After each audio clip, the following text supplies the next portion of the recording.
Hola amigos, estamos en un cuarto episodio de las 7 iglesias y ahora nos toca hablar acerca de Tiatira.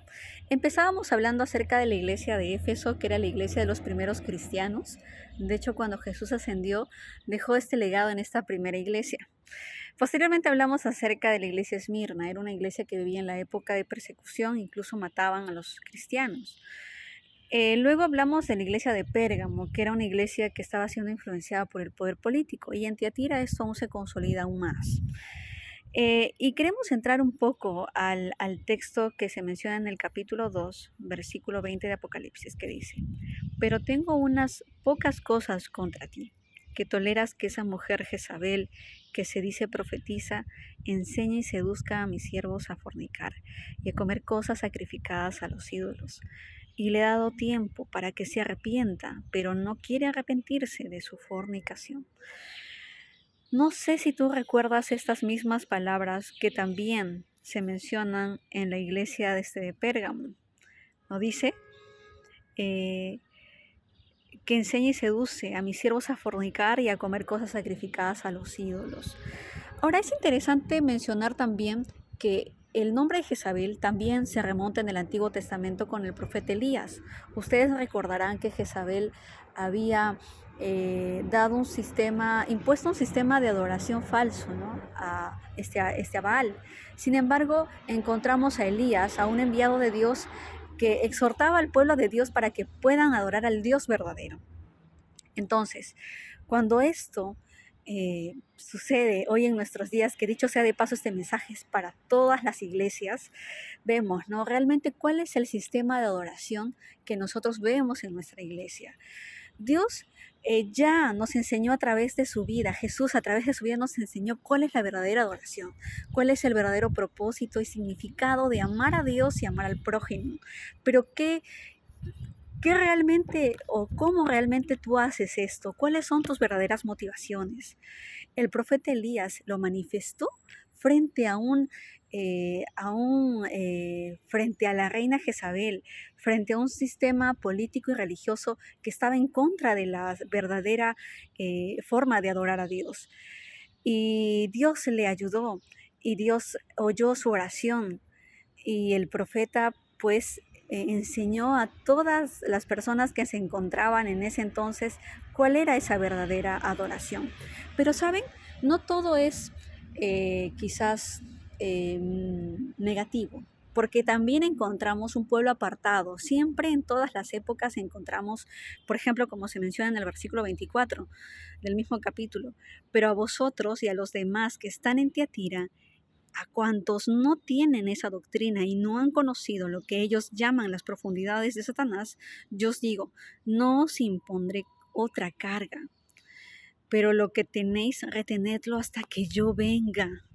Al que venciere y guardare mis obras hasta el fin, yo le daré autoridad sobre las naciones. De por sí, en este tiempo, ¿no?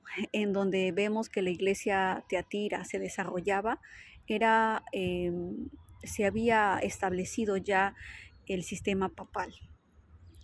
De por sí esta iglesia estaba corrompiéndose ya. El poder, la ambición, los deseos del corazón egoísta hacían que, en vez de mostrar las verdades de la Biblia, más bien corrompieran a los mismos cristianos y de alguna manera dieran un falso testimonio acerca de Cristo. Y ya suficiente era para los cristianos intachables de esa época. Y por eso Dios les dice: no os impondré otra carga más. Pero dice que lo que tengas, esa enseñanza, ese primer amor, esa primera verdad que escuchaste, retenedlo hasta que yo venga. Al que venciere y guardare mis obras hasta el fin, yo le daré autoridad sobre las naciones. Y cuando hablamos de esta autoridad, no es una autoridad que comúnmente conocemos en el mundo, una autoridad bajo una nación, una autoridad en un país o en un reinado. No, es una autoridad de realmente tener una coherencia entre lo que predicamos y entre lo que hacemos.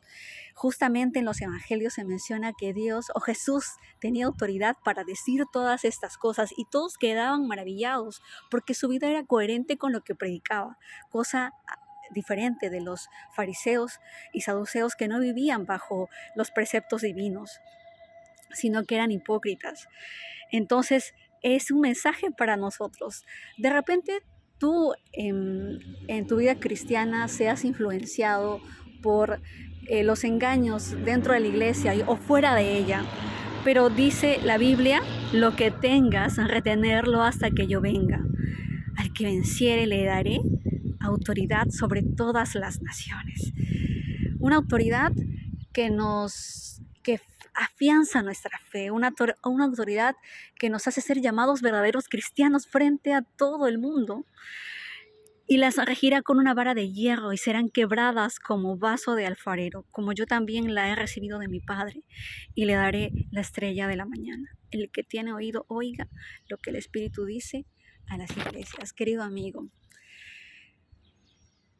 que tu crecimiento en la vida cristiana pueda ser fortalecida por la palabra, que sea fortalecida a pesar de las pruebas o las aflicciones, a pesar de los engaños, que de repente puedas estar rodeado dentro o fuera de la iglesia, que lo poco que tienes pueda ser afianzado en Jesús. Solo esto nos dará autoridad y podemos dar este mensaje final de amonestación cuando prediquemos acerca del carácter de Cristo en nuestras vidas. No hay otra forma de predicar en el tiempo del fin a menos que tú y yo tengamos el carácter de Dios sellado en nuestras mentes.